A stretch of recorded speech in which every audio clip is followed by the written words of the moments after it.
আবারও খবরের শিরোনামে উঠে এলো জি বাংলা চিরদিনই তুমি যে আমার ধারাবাহিক। মূলত প্রথম থেকে এই ধারাবাহিককে নিয়ে বিতর্ক যেন কিছুতেই শেষ হচ্ছে না। মূলত প্রসঙ্গত উল্লেখ্য, এই ধারাবাহিক গত বছর মার্চে শুরু হয়। অভিনেত্রী দিতিপ্রিয়া রায় এবং অভিনেতা জিতু কামাল, তাদের জুটি দর্শক পর্দায় বেশ পছন্দ করতে থাকে। জনপ্রিয়তা ক্রমশ তুঙ্গে পৌঁছতে থাকে ধারাবাহিকের। কিন্তু অশনি সংকেত দেখা যাচ্ছিল পর্দার বাইরে জিতু এবং দিতিপ্রিয়ার মধ্যে।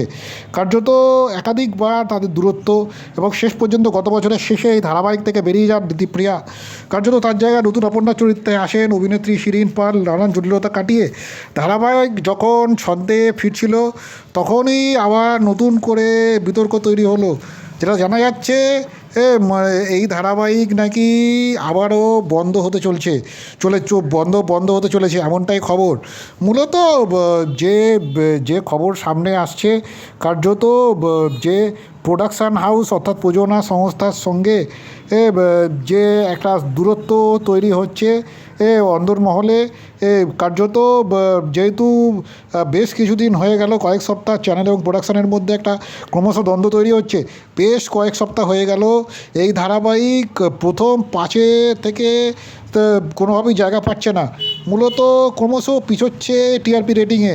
ফলত এই এত বিগ বাজেটের একটা ধারাবাহিক, এরকম কাস্টিং যখন এই ধারাবাহিকে ঘিরে ছিল, প্রথম থেকে আশা ছিল অনেক। দিদিপ্রিয়া বেরিয়ে যাওয়ার পরে তার জায়গায় নবাগতা শিরিন আসেন।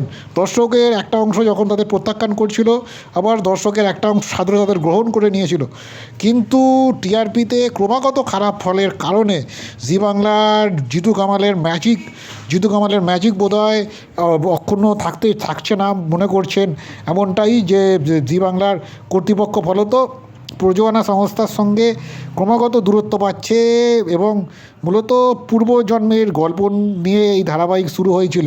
তবে এই মুহূর্তে একাধিক টুইস্ট আসছে, যেগুলো হয়তো অনেক দর্শকের কাছে বিভ্রান্তিকর মনে হয়েছে। যেরকম রাজনন্দিনী অর্থাৎ আর্যের প্রথম স্ত্রী মারা গিয়েছিল, কিন্তু আবার সে অশরীরী হয়ে তার উপস্থিতি জানান দিচ্ছে। মূলত রাজনন্দিনীর আত্মা পূর্বজন্মের যে কথা বলা হচ্ছিল, কিন্তু জন্মান্তরের কথা, রাজনন্দিনীর আত্মা কীভাবে ফিরে আসছে, এই ধরনের বিভিন্ন রকমের ঘটনা যখন দেখানো হচ্ছে, তাতে করে দর্শকের মধ্যে বিভ্রান্তি ঘটছে। আর এবার একেবারেই দ্বন্দ্ব প্রকাশ্যে চলে এলো। জানা যাচ্ছে খুব শীঘ্রই হয়তো গল্পের জবনিকা নেমে আসবে। যদিও টিম চিরদিনই তুমি যে আমার তরফের থেকে বা প্রযোজনা সংস্থার তরফে এ বিষয়ে সামাজিক মাধ্যম তথা সংবাদ মাধ্যমে কোথাও কোনো রকম মন্তব্য করা